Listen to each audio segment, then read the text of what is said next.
have a few more people jump on, Juan, but it's at 6:06. I want to respect everyone's time. If you want to jump in, and I'll do a quick introduction, but Yeah, we'll go from there. We'll take the small audience. Yeah. Let me switch over. So I'm gonna hand it over to Juan, guys. Juan is with the Quest Trust Company, and he is going to talk to us about investing with an IRA. So take it away, sir. Yes, sir. Let me put this on big screen 1 second here. All right. Let me know if you guys see that. Should be just the intro. Awesome. All right, guys. Thank you for having me, first and foremost. My name is Juan Deshawn. So I work for Quest Trust Company. If you don't know who that is, we're one of the self-directed IRA custodians out of Texas. I'm currently in Houston right now, and we have offices in Dallas and in Austin. Right. So what we deal with day in, day out are self-directed IRAs. And throughout the presentation, I'm going to explain to you kind of what that means and what is a self-directed IRA, kind of answer and tackle that question. And also what you can use it for. Right. You can use it for a whole lot of things. Quest is very well-versed in the real estate realm. A lot of our clients do that kind of investment. So we're going to touch on those here in a second. So I'm just going to, all right, there we go. Disclaimer. So a little quick disclaimer is I'm not a financial advisor. Right. What I'm giving you guys here is more information from a person who has really studied tax code specifically towards an IRA, right? Towards what you can and cannot do.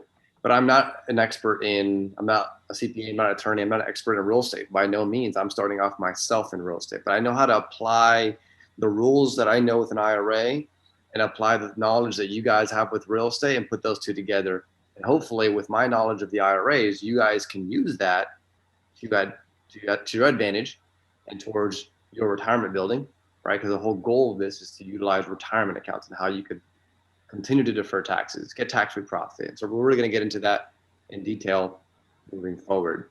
And it's a very intimate class. I mean, if you guys have any questions, please, by all means, feel free, Mike, to interrupt me if you need to.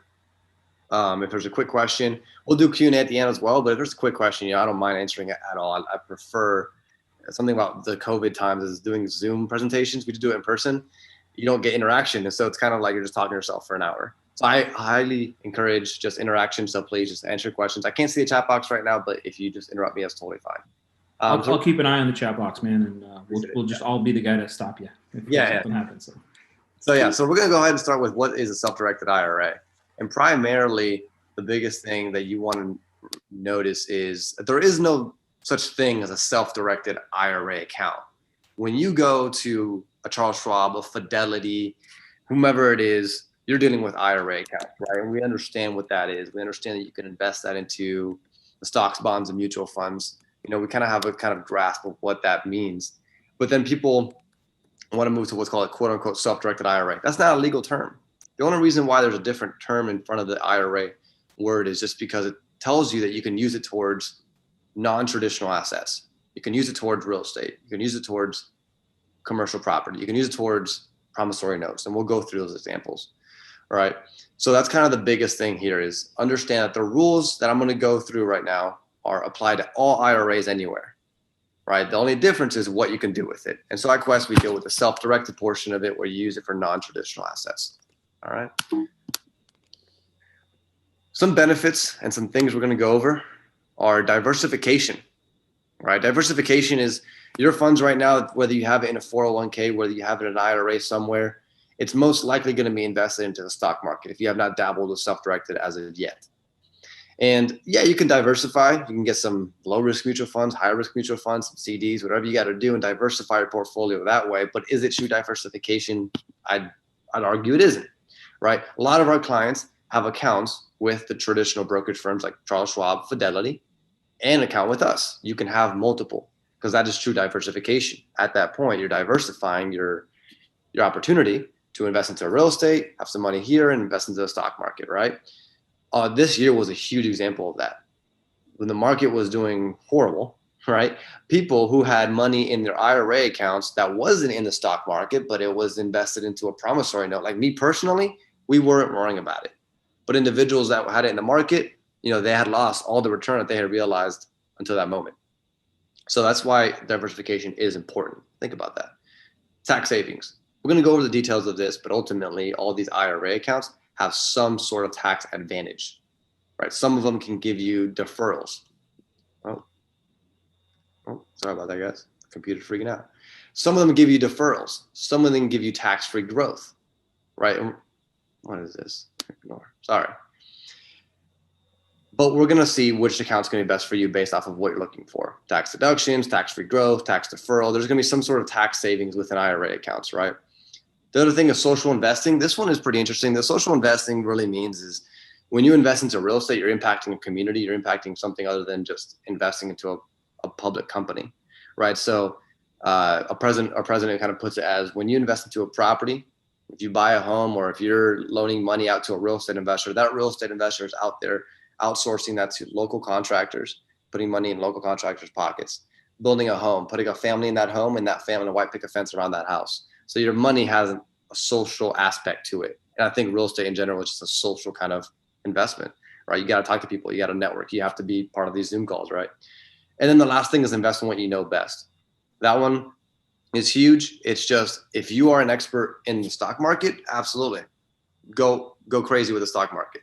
But if you're an expert in the real estate, that's the same way you put food on your table. Why wouldn't you apply those same strategies to your investing through your retirement accounts?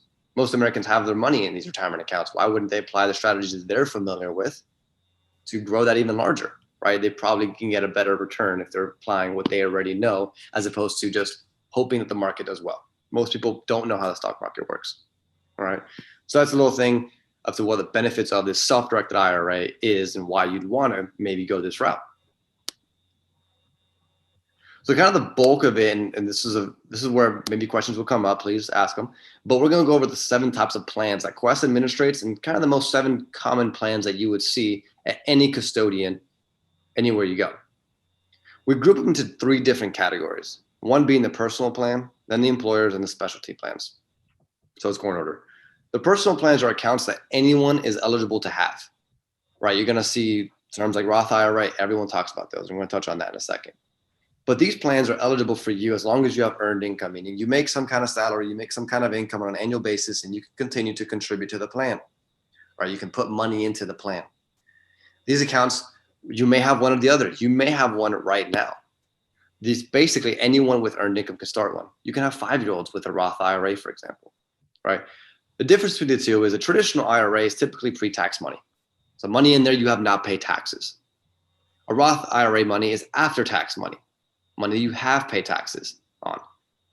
The growth of these 2 accounts, the traditional IRA, because you haven't paid taxes on that money yet, it's called deferrals, tax deferrals, right? Meaning you're putting off the taxes and putting it off and putting it off and putting it off. Similar to your 401k accounts, right? Your 401k accounts, the whole goal is you're putting money in it, and eventually when you retire at a certain age, you take the money out, and that's when you pay taxes. Ideal situation is you're at a lower tax rate in the future than you are now. A Roth IRA is quite the opposite. It's after-tax money, so you've already been paid taxes on the money. It's gone to your checking account, it's gone to your savings account, but you put some money in the Roth now. And as you grow that, the deal with the IRS is if you leave those earnings, the growth that you got in the Roth IRA until your age of retirement, which is 59 and a half, according to the IRS, you can distribute or withdraw all the money that you've made in there completely tax-free. So the opposite is instead of deferring and paying taxes at the end, you pay taxes at the beginning and do not pay taxes on the end, right? If it's kind of a simple situation where you have $1 and you can pay taxes on $1, but you're going to grow it to $1 million, it'll be obvious what you want to do in that situation, right? You want to do that in a Roth, right? But most individuals, that's not the scenario. Most people's money, especially in retirement accounts, come from pre-tax bucket of money, like a 401k, TSB, 403b. You're working for someone and they're providing you with an employment plan. And typically the money that's put in there is pre-tax because the employer is receiving a deduction on it. And you are probably putting in it before you pay taxes. So most of America's wealth is actually in these pre-tax buckets of money.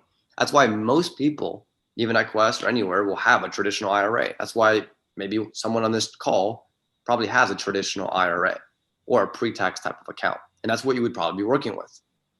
However, if you're one of those individuals, that's okay. You can still have a Roth. You can either start one and put some after-tax dollars in it and continue to invest with that, or you can do what's called a conversion.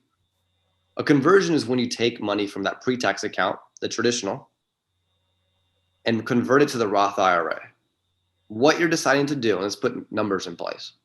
If I have $10,000 in my traditional IRA, and my goal, let's say I have an awesome, sweet deal coming up, my goal is to grow that to $50,000, let's just say in one day. I would rather pay taxes on 10,000 than 50. So what I can do is I can convert that $10,000, that 10 grand adds to my income for the year that I do the conversion. Say I did in 2020. I would personally pay taxes. I'd be liable for taxes on $10,000 extra already on top of what I make that year. However, now I've just invested and then I grew it to 50,000 because that was part of the deal. Well, then now I have tax-free profit, right? And I won't ever have to pay money on that ever again. Eventually, when I'm older, when I'm 59 and a half, 60 years old, the idea is, well, now I have a big bucket of money that I don't pay taxes on ever again. I just bit the bullet on the front end. So you are able to do that. If you're an individual that has that situation or thinking about it, it is an opportunity. You want to look at things like, how much you're making this year? How much will you make next year? Is it a good time to do it now? Especially this year, COVID year, we had a lot of people do conversions just because people were unemployed, who were laid off. They made a lot less money than they did last year, and they're going to be employed again next year. They're going to make more money next year. So they said, I'm going to bite the bullet now. All right. So there's different things you got to think about, but the idea is that you can have both traditional and Roth IRA. Hey, Juan. Yeah. Question on that, and I know you're not a CPA and you don't give tax advice. So if I had a traditional IRA, it's pre-tax to your point, I want to convert it, right? So those dollars get all. So let's say it's $10,000, like you said, that gets applied against my earned income, right? So I'm going to pay taxes on whatever that changes it to. So if it moves up in tax bracket, I pay the new tax bracket. Is there an additional penalty to convert that to a Roth, or is it just the tax? Good question. Yes, so no penalty, just a tax. And I could say that with 100%, like that's no penalty at all to do conversions. The penalty that you guys are thinking of, I'm not sure who asked the question, but the penalty would be when your withdrawals, right? If you're before the age of 59 and a half and you take the money out personally, so you go buy a car to do whatever you want, that's when they penalize you 10%. But the conversion, that's the thing where you're keeping it within the vehicles, you're keeping it within these bucket of monies, and you're moving from one bucket to another. So no, you're just paying taxes on it. As you mentioned, on your income, may or may not bump you up a tax rate. Just depends on where you're at. All right. Thank you. Good question. And I'm going to go over as well on the next slide. It comes up contribution limits and such. So we'll touch on that in a second. I just want to kind of explain the accounts conceptually for now. Sure. The employer plans, these are super cool. So these are helpful for individuals who have self-employment income, right? The benefit of them is the IRS basically created them because there's people who have their corporate jobs and they get a 401k and people who don't. So there's got to be some kind of incentive for you to put some money away toward retirement because you have self-employment income, because you're a self-employed entrepreneur. SEP, simple, and solo 401ks. There's three different types of plans here. A SEP IRA plan is probably the most common one we see. A lot of realtors use this. Basically what it is it's very similar to a traditional IRA. It's a pre-tax account that grows tax deferred. What happens is the employer, remember you're a self-employed individual, which is you basically, can put a certain amount of dollars in a SEP plan based off of how much you earn. Now, when you're self-employed, you can be a W-2 employee of your own business. You can be a 1099 contractor. You can file on a Schedule C, right? So basically, the rule of thumb is you can put up to about 25% of what you make in a SEP plan, not to exceed 57,000, which is still a whole lot. You make 100 grand a year, you're paying yourself 100,000. That's $25,000 that you could potentially put in the SEP plan, and your business could take a deduction. So super cool there. Very common. A simple IRA is for practices. We see this a lot with like dental practices. People with 100 or less employees, usually a lot less. But what happens is it's kind of like a matching incentives plan, a mini 401k, I like to call it. What happens is you, as the employee, can put a certain dollar amount in there, 13,500, for example, and the employer can match between anywhere from 2 to 3%. That's really it. Very simple plan that you just match your employees what they contribute to it. And again, it's also pre-tax money. It comes out of your paychecks, and then also the employer puts the money in, pre-tax bucket of money, right? Now, solo 401k, I'm going to touch on this during this presentation a lot more. Because a solo 401k, the question comes up a lot if you're eligible, if you should look into one. A lot of people are talking about them now more than ever. So I have actually slides dedicated to a solo 401k that we'll touch on later. But understand that for now, it's basically a very large self-employment plan. It's like that corporate 401k plan that you can have, but just for you and you only. So we'll touch on that in a few slides, and I'll get to that after. Specialty plans are the only plans that you can actually take advantage of today and now. There's two ways to do it. We have the HSA and the Covered Out Education Savings Account. The HSA is a fantastic plan, probably one of my favorites because I have the HSA and I have a Roth. But my HSA I use probably a lot more. The glasses I'm wearing right now, I bought them with an HSA account. What this is it is a retirement account, right? It coincides with your health insurance. If you have a high deductible health plan, you may be HSA compatible. I have no dependents, so I can put up to $3,550 every year into my HSA plan and take a deduction on that. It lowers my taxable income. If I have a family, if I had dependents, well, I can double that, and I can still use it also for deduction. I can invest it. I can do everything I can with any of these other accounts. However, I can take money out before retirement age for the purpose of health expenses, specifically qualified health expenses. There's a whole list. However, it's a whole bunch of things. You can go to a chiropractor. I've done it before. You can go buy over-the-counter medicine. You can pay for the dentist. Also did that. Eye doctor, did that. Buy my glasses. You can do a whole lot of things. As long as it's qualified medical expenses, you're okay. Can't use it for like cosmetic surgery. Like you don't like your nose, you want to buy yourself a new nose. Can't do that for that, unfortunately, right? But you can use it for any medical expense. So it's really cool, and the money comes back out tax-free. So the idea behind it is, if I put money in $3,000, I turn it to $6,000, and I have a medical expense for $6,000. Well, I can turn around and take that all back out tax-free, not paying any income on what I made, $3,000, right? The cool thing also is, what a lot of people do, especially with self-directed HSAs, is usually they invest that monies and it's not going to be available to them when maybe the medical expense comes around. So what do you do in that situation? Keep the receipt, because when that cash comes back, you can actually reimburse yourself for any medical expense completely tax-free that occurred within the time that you established that HSA. So if I established HSA today and I had a surgery tomorrow, God forbid, of $10,000, and I don't have that in my HSA, 10 years down the line I do, I can reimburse myself for that expense. Even though I already paid it, it comes out tax-free because technically it's a reimbursement for that medical expense. So I think that's super powerful. Our president did that. He had a massive medical bill one time, and it was amounted to about $30,000, hospital bills and all. Obviously, he ended up paying for it, but not out of his HSA. As he invested it, eventually he had that in his HSA, took a $30,000 distribution, and bought whatever he wanted with it. Technically, it was a reimbursement for the medical expense. So it's super powerful if you know how to use it correctly. If you set one up and you have a high deductible and then years down the line you no longer have one, it doesn't go away. You just can no longer add funds to it. You can continue to invest it, however. The money doesn't go away at the end of the year. So you might hear that term of FSA, the flex savings, I think, account. It's not that. The money continues to roll over, so you don't have to use the money, right? Which I think is cool. So it's a very powerful plan. And I think we call it the best of both worlds: tax deduction, tax-free. The Covered Up Education Savings Account, kind of similar idea, but it's for education expenses for children under the age of 18, ideally. So what you do is you can start it for a child under the age of 18, put money into it every single year, very small amount, $2,000 a year per child. However, you continue to invest it. You can invest it like any of the other accounts as well. You can take the money out tax-free for educational expenses. Same thing you could do for the HSA.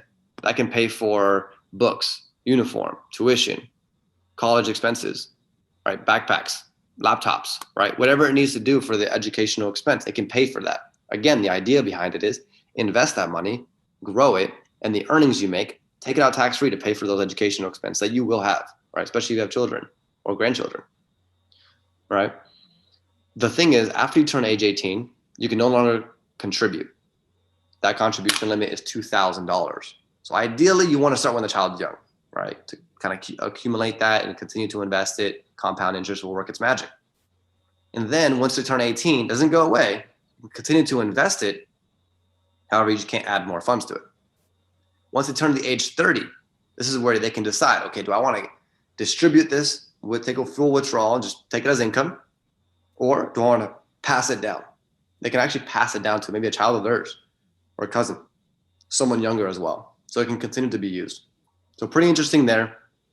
It is an account that's very popular, but I would say it also takes a little bit more of creativeness to use, because when you're started off, you only have $2,000. So what we see often is you may use a ESA, you may use a Roth, you may use your HSA, all to fund one deal, and each account will get a piece of the pie. And I'll explain that moving forward. I actually have a case study that 9 different IRAs were involved in one deal. It was some Roth IRAs, it was some HSAs, and it had 2 ESAs. I think the kid was like 4 and the other one was like 12, right? They didn't know, but their parents are doing it for them, right? So it's kind of cool. Any questions on that? We're about to go into contributions and stuff. So You said you're going to go over a case study on that example. yeah, we'll go over that stuff too. Perfect. Awesome. All these accounts, they can get funded 1 of 3 ways. So we have transfers, rollovers, and contributions. On some of the accounts, I went over the contributions, but the transfers and rollovers, what that means and the difference between the two is basically a transfer is IRA to IRA, so like accounts. So if you're an individual who has an account, let's say at Merrill Lynch or Fidelity, and it's a traditional IRA or sometimes referred to as just an IRA, that can transfer directly to the same type of account, an IRA, a traditional IRA, right? The idea behind it is you're keeping the money in the same plan and just moving it from one institution to another.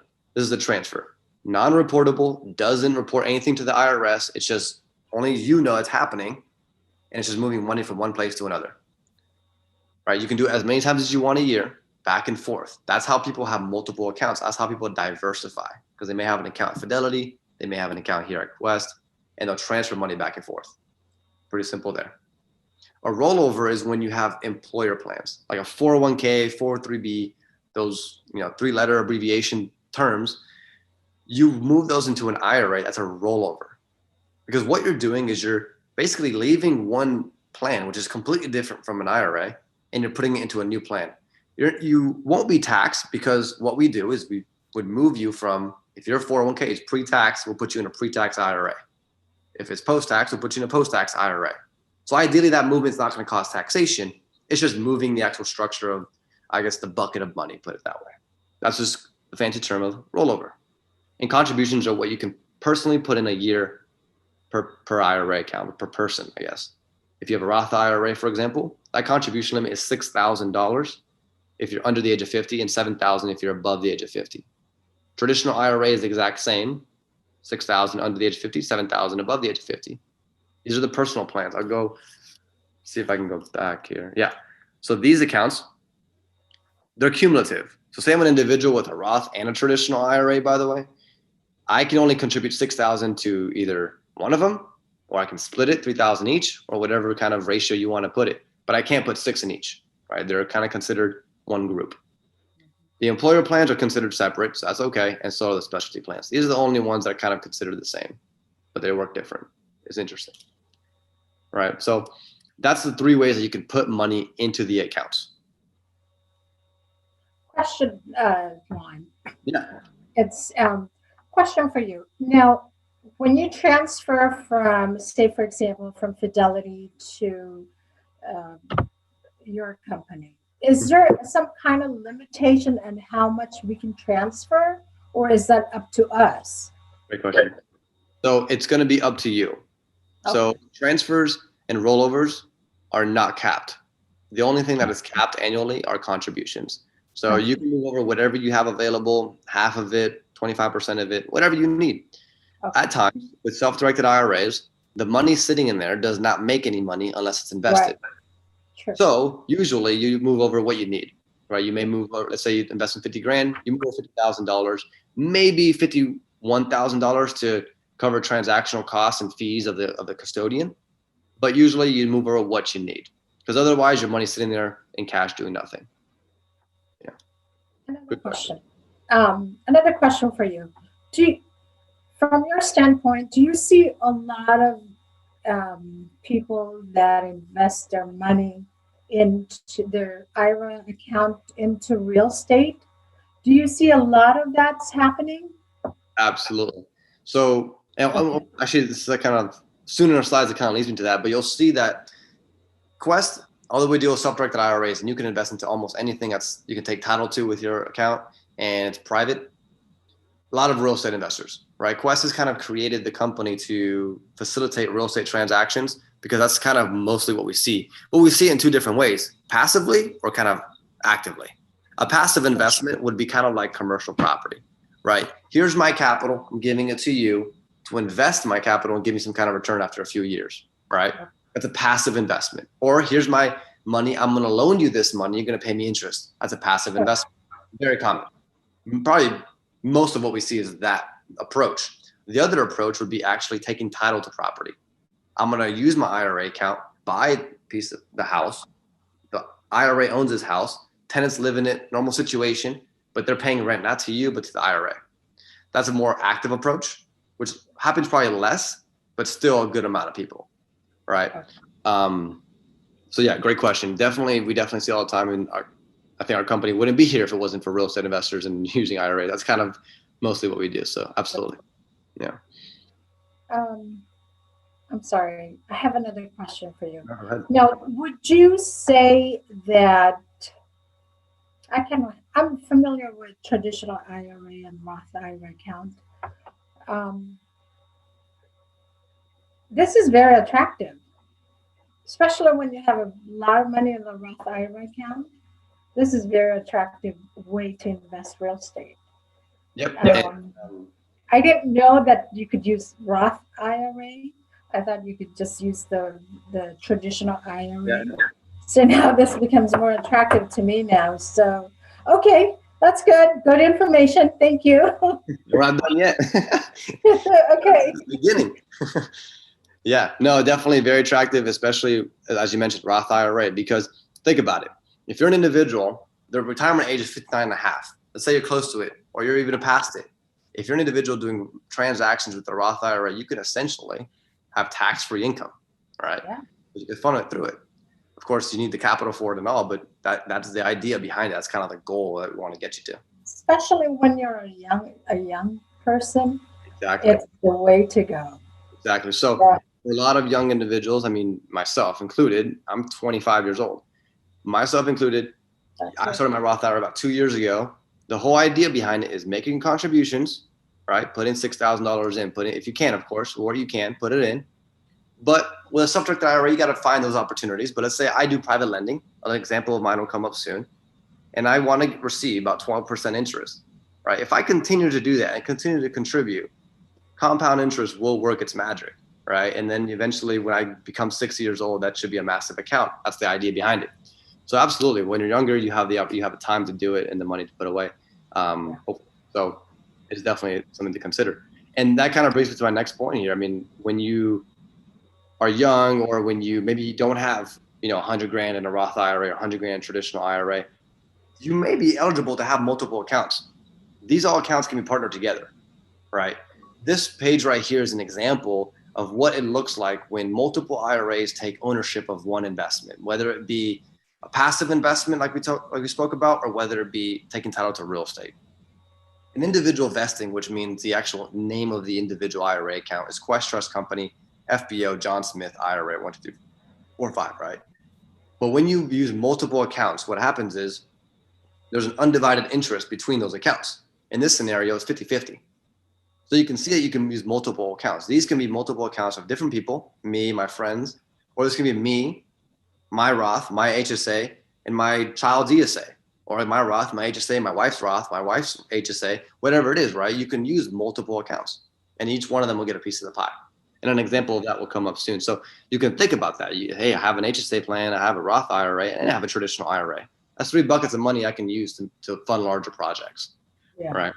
That works 100% with passive deals, right? With passive investments, it's a lot easier to do that because to the borrower, to the person you're sending the money to them, it looks like it's all, they might get a $50,000 check, but it came from different people, right? So very, very easy to do. Now, we're going to talk about what you cannot do though, right? This is kind of where things can get dangerous. So there's disqualified persons to your IRA, people who cannot benefit from your IRA directly or indirectly. And it's pretty simple. We're going to talk about the first person is you. right? So what this shows here is that you are on the other side of the fence, that little line right there. You cannot enter into transactions with your IRA account, right? That's a no-no, right? You cannot benefit from it. The whole idea behind IRAs is when you reach that retirement age, that's when you benefit from it. That's when you take the money out, and that's when you potentially pay taxes, right? The whole idea behind this is the IRS wants to get you to pay taxes, right? Uncle Sam does not play around, right? But there's other people too. There's this fancy graph right here, right? You can memorize it, and you want to live by this. But this is what you cannot do. And I'm going to real simplify it for you right now, so don't worry about it too much. But basically, you, as we mentioned, you are disqualified to your IRA. So is your spouse. So is your children. So are your children's spouses. And so are your parents. All right, those are the people, as well as the companies that those individuals own, manage, or maybe highly compensated by. That's a way that you could think about, okay, can I do a transaction with this person? This doesn't mean can I partner with this person? Like in this example back here, this doesn't mean that I can't do this with me and my wife because she's a disqualified person. No, I can't. That's okay, because we're on the same side of the fence. But I can't go ahead and loan my wife money, and she can't loan me money, because then I'm receiving a benefit from her IRA and she's receiving a benefit from me, and we're disqualified persons to each other, because the only way that they want to do that is distribution. And they disqualify those people because typically wealth is passed in that direction. When you pass away, you usually give it to your wife, usually give it to your kids, usually give it to your, those individuals. So that's the fancy kind of ugly list of what you cannot do with those people. You cannot buy, sell, loan, trade, or extend a service. You can't buy something from that person with your IRA. You can't sell something from your IRA to that person. You can't loan them money.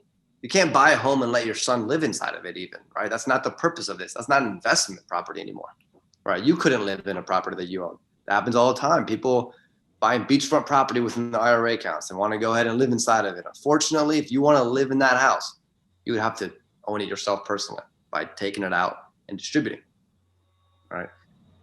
But you got to be careful with that. And that's kind of the whole purpose of why there's companies and custodians will make sure you're not doing this blatantly prohibited transactions. But just keep in mind, there are some things that you cannot do.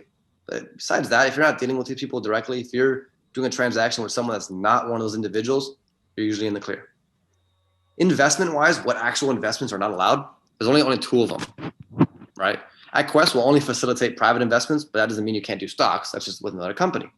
But what you actually cannot do are life insurance contracts and collectibles. Life insurance contracts, they just don't want you betting on someone dying. A lot of people will drop dead a lot faster.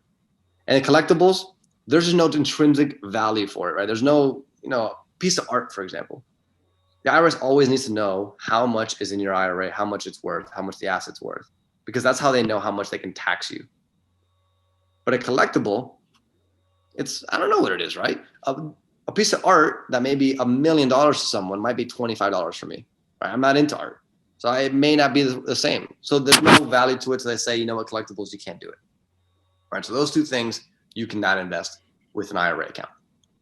That's really it. Besides that, sky's the limit.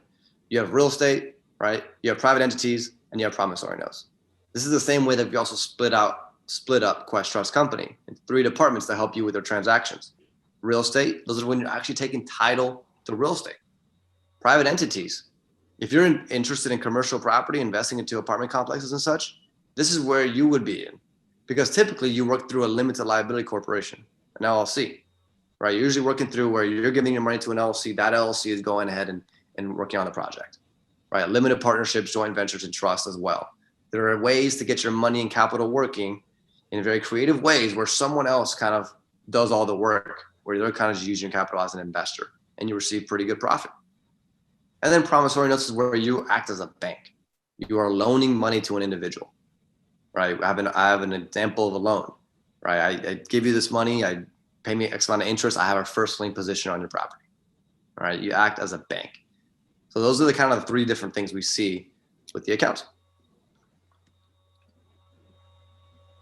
So I'm about to get into a solo 401k. I told you guys that the solo 401k is very popular. There's reasons why it's popular, and the thing is that I wanted to touch on it because I think a lot of people are talking about it right now, and you may have questions about it. You may be one of those people that are talking about it.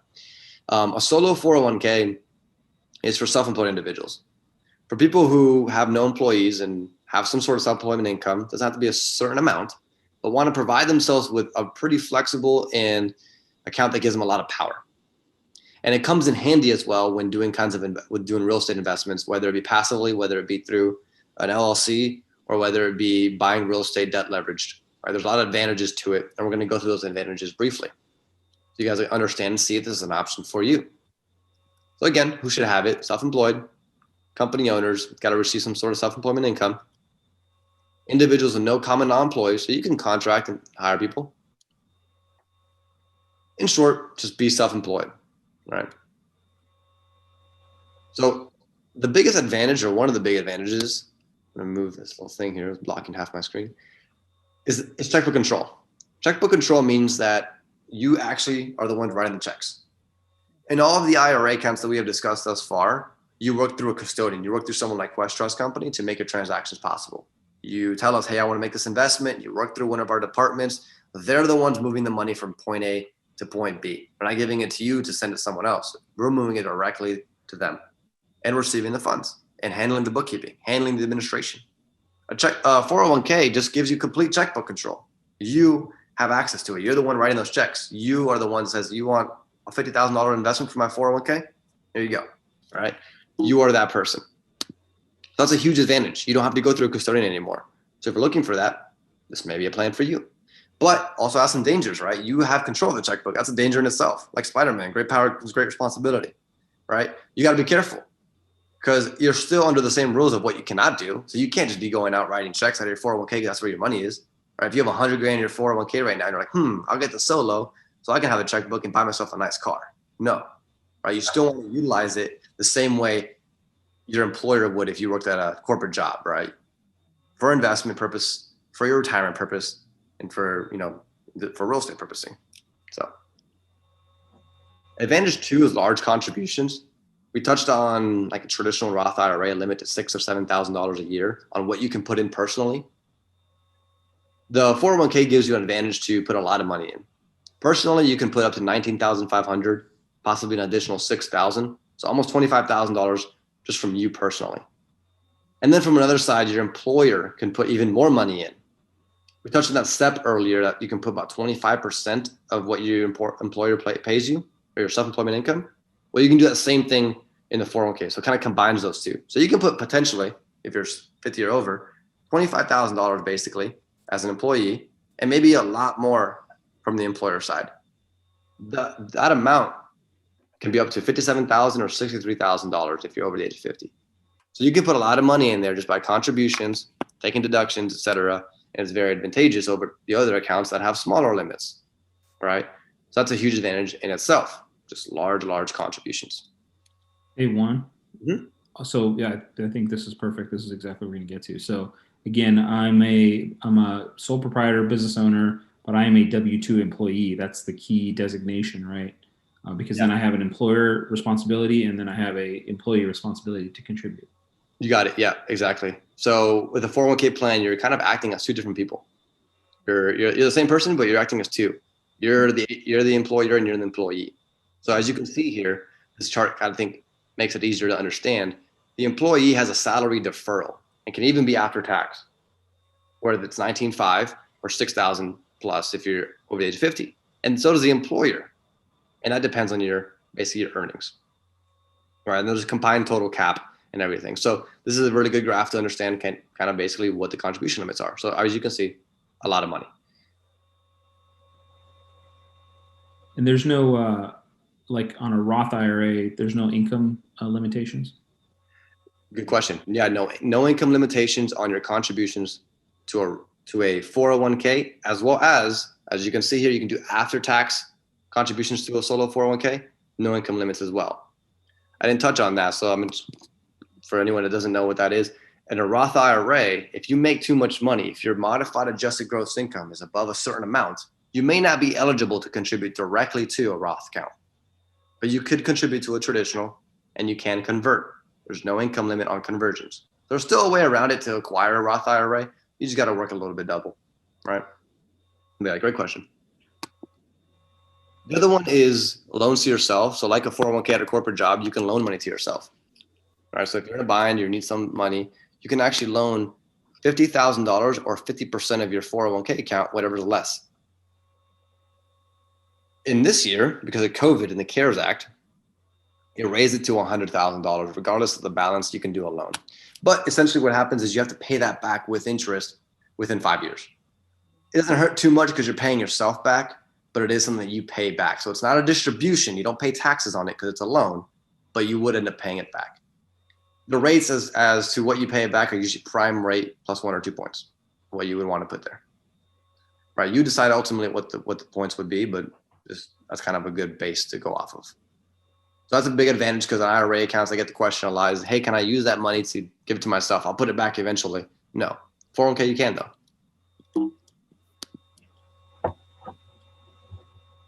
And then this next one that might get a little complicated, but I think it's the biggest advantage is the exemption to UDFI, or sometimes referred to as unrelated debt financed income. Or you might hear someone say, hey, are you incurring UBIT? And we'll touch on the differences of those too.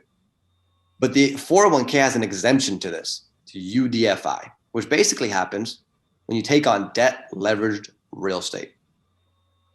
This happens when an IRA or 401k takes out a loan, or when you invest into what's called a pass-through entity, like an LLC, and then that LLC takes out a loan.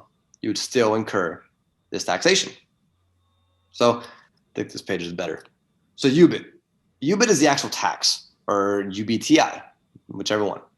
And it's associated with an IRA running an active business, receiving a loan, or buying real estate buying property not attached to real estate, like a mobile home.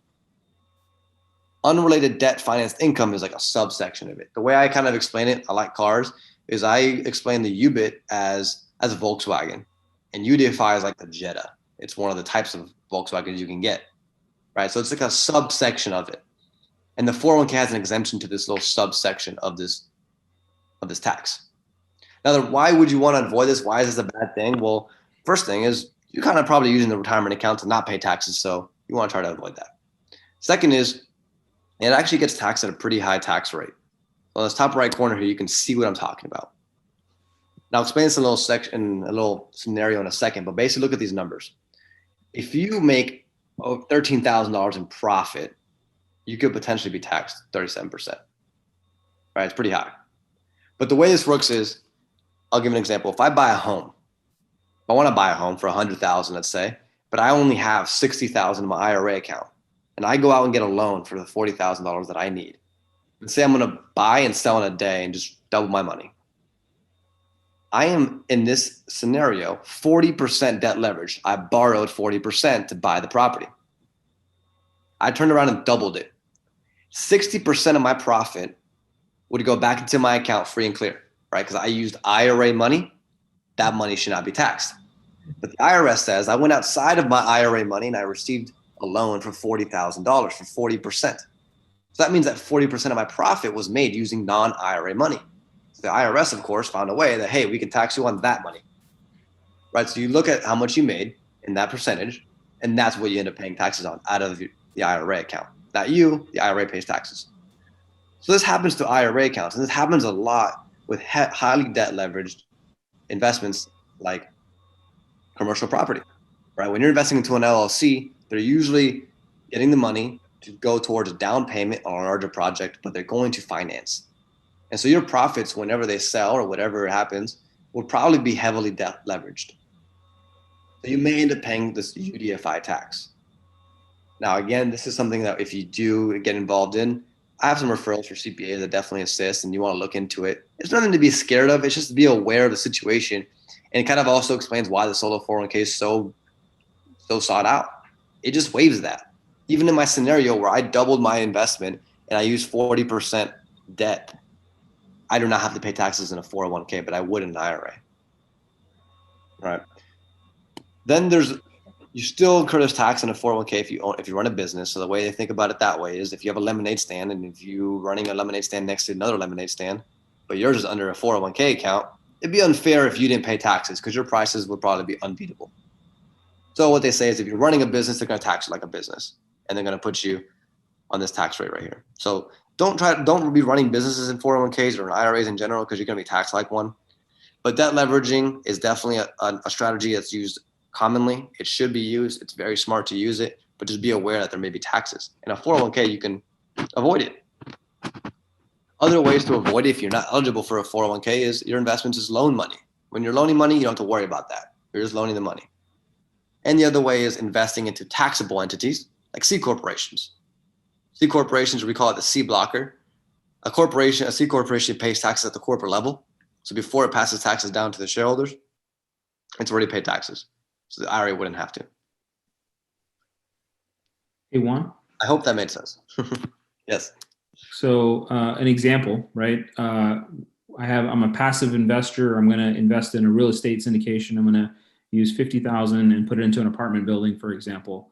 Yeah. My 50,000 is let's just say it's 10% of the raise, the equity raise, and that equity raise is only 30%. They're going to leverage. We're going to borrow the 70%. Right. And then it's a 5, 6, 7, 8 year hold. My 50K, when we do sell, right, the investment offering says it's going to turn into 100K, right? Okay. So I'll double my money in 7 years. At some point, UBIT could kick in, right? Obviously, I'm going to have other tax shelters based on depreciation and all that, but there will be, when we do sell, that taxable event does kick in, and so there's an opportunity for tax in addition to your traditional, capital gains, right? That's what this describes? Exactly. Right. So throughout the years leading up to the sale, you don't necessarily usually pay taxes because you're not really showing a profit. Correct. Exactly. Later on, once you finally do, that's when you show your profit. And so the money that you do realize and then end up gaining, a certain percentage of that, depending on what in year 5, 7, or 8, how much debt leverage that project was in that entire 12-month span, that's how much you may have to file on what's called a Form 990T. You actually report that my IRA made this much money. And using depreciation and expenses throughout that entire year, you can lower that. And you may end up paying taxes on, let's say, if you doubled your money, let's say you ended up paying tax on $10,000, but you made 50 grand. That $10,000 will be taxed on a bracket system. Sure, it might get 35%, but you still made $40,000 without paying taxes, right? So it's still something to highly consider. It's just leveraging the fact that it's leveraging loans. It's okay. It's the way real estate works. So it's just something to be aware of. Absolutely. And yeah, that form that you filed this tax, by the way, is 990T. So that's kind of like the IRS tax form or IRA tax form. Mercedes again. So Yep. Another question is, so what happens when you're using the Roth IRA account, which is when you sell the property, everything should be tax-free. Great question. Right? Great question. So it's kind of like, should you use the traditional IRA or should you use the Roth IRA? If you kind of look at it on the long term, I think you're much better off to use Roth IRA account because you won't be taxed anymore. Am I right? Well, you're right, sort of, right? So Kind of? Okay. because in this, even a Roth IRA can pay taxes. So remember, you're not paying taxes. You personally are not paying taxes. It's the IRA paying taxes. So no matter what account you use, it can still incur this UDFI tax. Oh, I see. Right? Okay. I'm still on. Okay. Is if I incur the UDFI tax in a traditional IRA, my IRA pay taxes, and then later down the road, I'm going to pay taxes because all I'm doing is deferring the other percentage of it, right? The profit I made. But in a Roth IRA, in that scenario we talked about where I paid $10,000 or $10,000 was subject to taxation of my $50,000 gain. If I did that in a Roth IRA, well, at least I made 40 grand tax free, right? That's that. Yes. It's Yes. still huge. Exactly. So absolutely, definitely always better if you can do it in a Roth IRA, but it's not exempt from the taxes. The only account that's exempt is the 401k, which is what else? Oh, I see. Oh, okay. Got it. Okay. Boy, there's so many loopholes. Right. Okay, got it. Okay. No worries. There are responsibilities to this account, and I'll fly through them, but it's legitimizing, which means is within the first 3 years of the account, you want to legitimize it, which just means that you want to make sure you're eligible to contribute. So if you set one up and you end up finding out that you're not eligible to contribute or to have one, you got to close it out. You don't want to just have it outstanding there. You want to be able to contribute to it within those first 3 years to show that, hey, I have self-employment income. I'm doing the thing correct. I'm using for the plan for what it's for. Prohibited transactions, that big graph we talked about, it still apply. You want to make sure you still understand it so you're not doing anything that you shouldn't be doing. Administration. With 401ks, because you have all this power, like the checkbook writing, you don't have a custodian, you don't have a company looking over your shoulder, right? So you do all the administration, the bookkeeping, record keeping, all right? IRS reporting. And an audit trigger. IRS is always looking for ways to tax you. So, I mean, when you have these powerful accounts, they may, if they have a stack of piles and they have Roth IRAs here, traditional IRAs here, and solo 401ks over here, they're probably looking to this one a lot more than these two, right? Or even ESAs, right? Don't even look at those at all, right? But point is, it just puts more eyes on you, but it's not a big deal. If you can have this account, it's definitely something to consider. The vesting, like I mentioned in the IRA account, the vesting of the IRAs was Quest Trust Company, FBO, right, for the benefit of. It's a little different in the 401k, so this is just for anybody who has a 401k or anything like that, just extra information. Cool. I want to get to the case studies. It's a lot of time on the accounts, but the case studies, I have two of them. One of them is so you guys can see how multiple accounts are used. And also I like to show, because I'm 25 years old and I was able to do an investment, so I think anyone could do an investment in an IRA, right? I did it with $6,000. I'm going to show you how. So I did a first lien promissory note. Right. So I always wanted to get involved. I wanted to practice what I was preaching at work. And one day I got called, and a friend of mine, she's an investor. She had promissory note opportunity, and she was like, I know you wanted to get involved. We're putting together a bunch of different IRA accounts, and we need some money. How much do you have in your retirement account? At this moment, I had none. I was like, oh man, I should have contributed. So what I did is I opened a Roth IRA as soon as possible, and I contributed the maximum, $6,000. And I was like, okay, I have $6,000 in my Roth IRA. She's like, cool. Well, we're going to put you in this promissory note if you're game, right? And what the promissory note is $157,000 funded by 9 IRAs. All right, I'm going to show you an example of what this looks like. So this may be small. I had to redact things. I don't know if people are iffy about their information, but it's really just names and account numbers. But basically, this big paragraph, the biggest thing I want to get by is that big paragraph is just 9 different IRA names because they're so long, right? Just 9 different IRAs. And it shows their percentage. So for example, the first one that put up 79,000 of the 157 had 50.32% interest of this entire note. The smallest one, which was an ESA, the education account for a child, had $3,000, which had 1.9% of the deal, which means that when the borrower makes a payment of $1,000, right, 50% of that is basically going to one of the people, and 1.9% of that is going to that small ESA, right? It's being split. That's a way to get everyone involved, and everyone's kind of making pretty good interest rate on their money. I was kind of in between here with just $6,000. There's a few Roth IRAs, there's an HSA, there's an ESA, there's a lot of accounts here. But the cool thing was that this was something they were giving us a first lien position. Also, the borrower we knew, so someone I trusted as well. I knew him personally through networking events, and they're like, "Hey, the person that called me, she's loaned to him before, so she knows that he's a good borrower, right? So those borrowers out there understand that if you make your private lenders happy, they will come back." So she knew him. She was like, hey, this is a good deal. They're going to give us a first lien position on this property. The property is worth already what they're loaning us. They just need to they're getting it at a real good price, and they do some repairs on it. So we're like, it's kind of a no-brainer. We did a 1-year maturity, but we knew he was going to pay us off before. We had 12% interest. So the profit in total was about $18,840, just under $19,000. My Roth IRA got, I believe it was, 3.83% of that, right? But I got that in 6 months. Right, so I did very well for just 6 months of my Roth IRA being out in some investment, right? Which, if you left that in your bank, $6,000 probably would have got you a few cents, right? My Bank of America savings account makes like 0.001% interest. Capital One makes like 0.6, right? So it's not too much. You're making a lot more doing these kinds of deals. So the kind of idea behind this is basically you can leverage your accounts. This could have been a whole family. This could have been 9 family members because they're all just one side of the fence, right? This could be you and your network, right? This is kind of how these deals are structured. This is kind of these passive investments for Sadie that you were asking about. What do people see? Do is one of them, right? Passive investments. So that was, one of mine. I wanted to share that. It was pretty cool and pretty simple, honestly. It was 6 months. I didn't have to do anything. I slept good at night. It's pretty easy. The steps were, I opened my account, I contributed, I put money in the account. I did it contributions, but it could have been transfer rollovers. Then what I did is I got with my notes team, my notes department. Their goal was to review these documents to make sure that everything was looking right, make sure the lender was written correctly, make sure each individual account holder was all good with the note that they provided, and then also funded it. The borrower made payments directly to Quest, not in separate payments, one whole payment, and we split it. Right, so as the account holder, you're kind of just sitting back, letting your money coming in.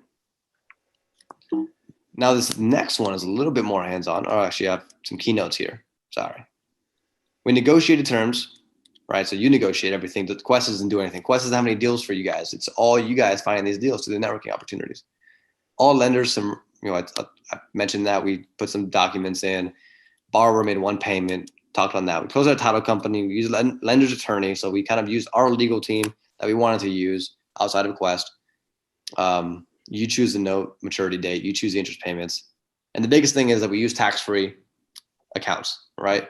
Mercedes, I know you're a fan of the Roth IRA. We use Roth IRAs, we use ESAs, right? All of the money that was made in that deal is tax-free.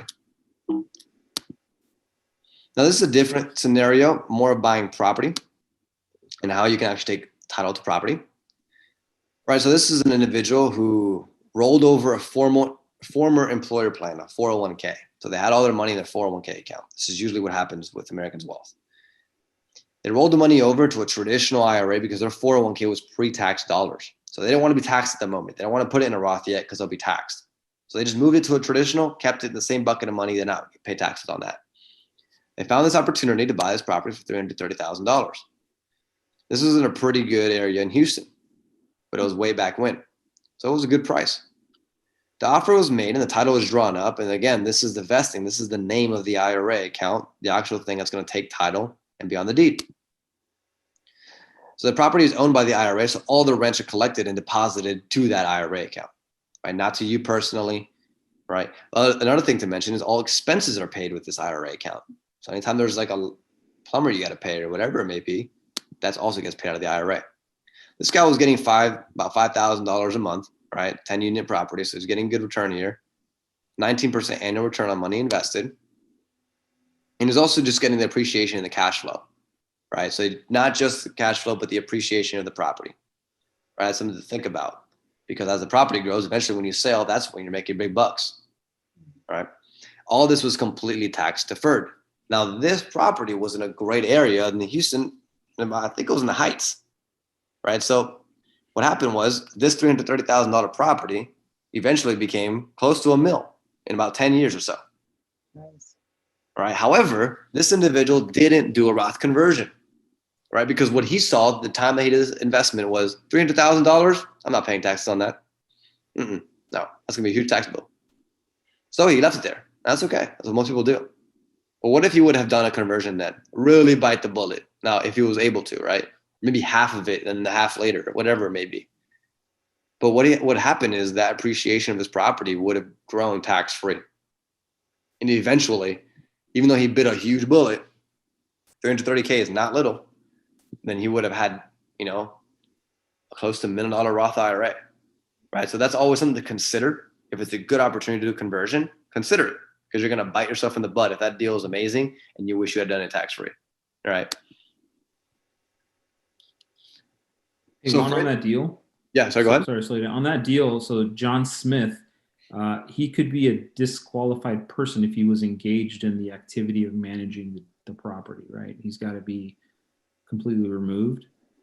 Yeah, so good question. So when these investments, you definitely want to remove yourself, right? So although it's a rental property, ideal situation, you have a rental, especially for a 10-unit property, you have some kind of property manager. Company.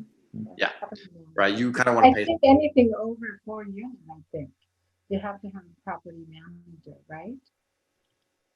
So I don't know if it's like anything over 4 units or anything. I mean, you can find I don't know about that, but I just know that especially for something with a lot of units, you kind of want to. I don't know if you have to after a certain amount, but even with 1 unit, if you know it's just 1 pair of tenants, then you may want to get a property manager. However, you don't have to.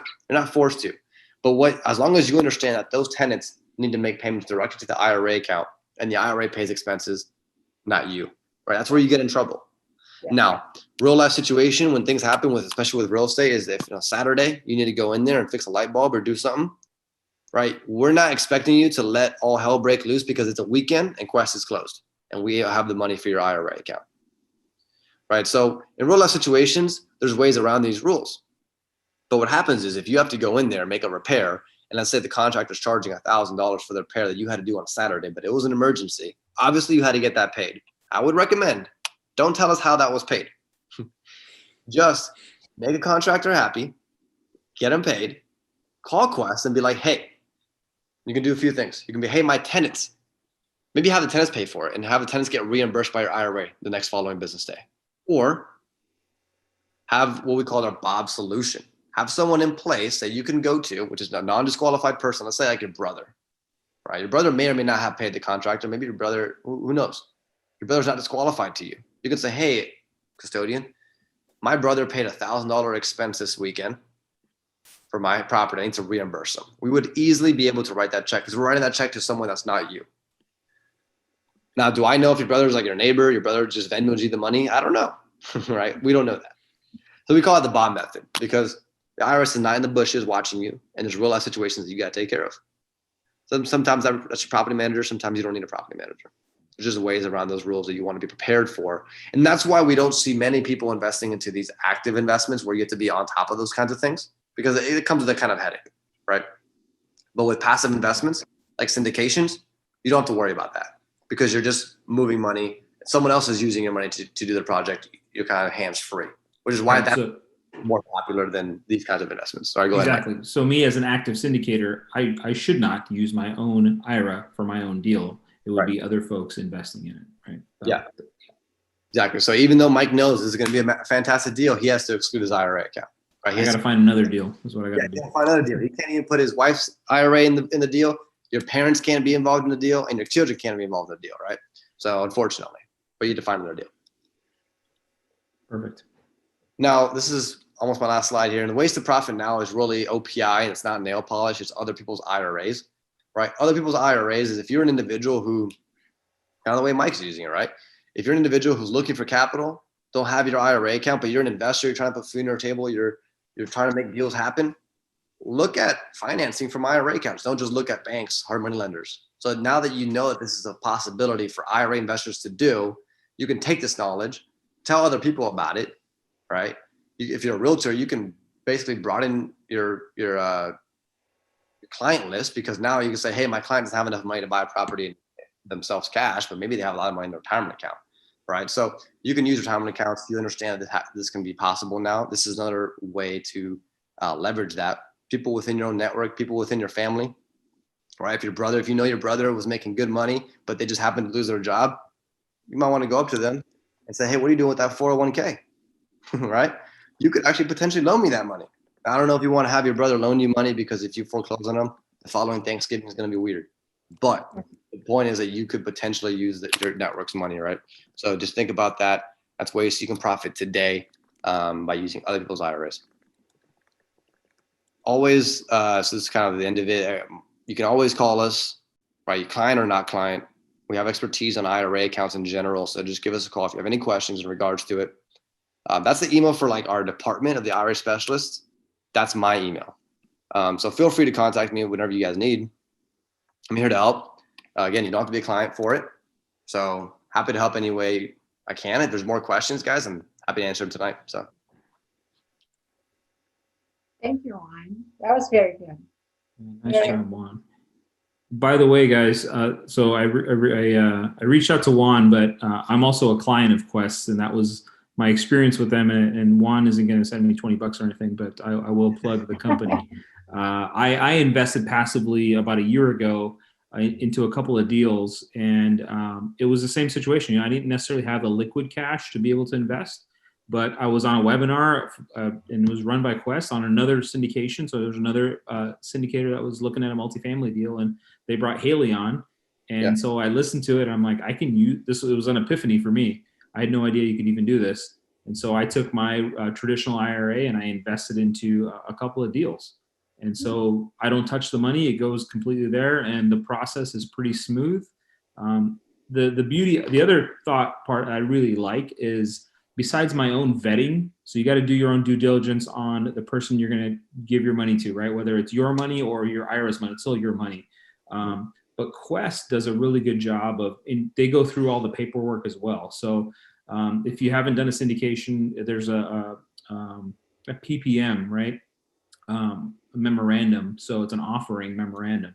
That has to get pretty well scrutinized by you. It's usually 30, 40 pages, but Quest does it too because they want to make sure it's legit, right? They want to make sure that it's not some, Bernie Madoff account that this money is just going to go to. So they do some qualifying to make sure that your money is protected through some of that due diligence, which again helps. It's an addition to what you're doing. Now, obviously, they don't guarantee returns or anything like that, but it does vet that it's a viable account to go into. So I had a great experience, and so I wanted to share that with the group. And if you guys have any questions, obviously Juan's info is there. And if you have any questions for me, please reach out. Yeah, exactly. Yeah, very simple to do. Don't hesitate to